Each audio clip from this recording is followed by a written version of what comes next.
समझदार किसान। दोस्तों, ये कहानी है जंगल के किनारे एक छोटे से गांव की, जहां पर एक सुरेश नाम के किसान रहा करते थे, जो बड़े ही समझदार और दयालु थे।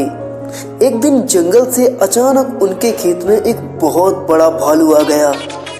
वह भालू उनके खेत में आते ही सारी फसल बर्बाद करने लगा।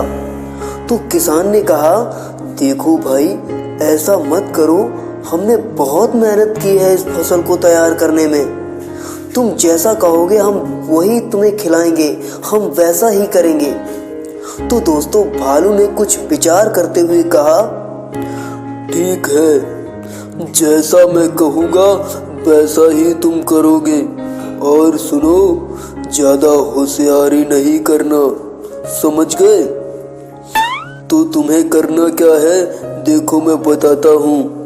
इस बार जो भी फसल लगाओगे, जमीन के ऊपर की फसल मेरी रहेगी और जमीन के नीचे की तुम्हारी, समझ गए? किसान ने कहा, जैसा आप कहते हो हम वैसा ही करेंगे। दोस्तों, इस बार किसान ने आलू बो दिया। अब आलू की फसल जब तैयार हुई तो किसान ने चमकीले आलू ले लिए और भालू को मिले पत्ते। दोस्तों, भालू के दिमाग की नसें खिंच गई। इस बार भालू ने सोचा, क्यों ना इस किसान को मजा चखाया जाए। भालू बोला, देखो, इस बार मैं जो कहता हूँ वही करना है। इस बार जमीन के नीचे की फसल मेरी रहेगी और जमीन के ऊपर की तुम्हारी। अब सुनो, ज्यादा होशियारी नहीं करना, वरना तुम जानते हो क्या होगा। किसान ने कहा, अरे जैसा तुम कहोगे हम वैसा ही करेंगे, तुम परेशान क्यों हो रहे हो। दोस्तों, इस बार किसान ने गेहूं बो दिया।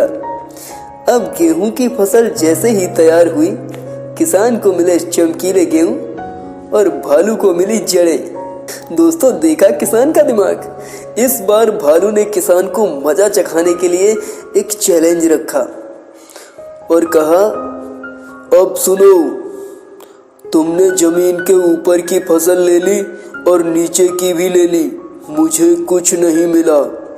लेकिन अब जमीन के नीचे की और ऊपर की दोनों फसल मेरी रहेगी और बीच की तुम्हारी, समझ गए?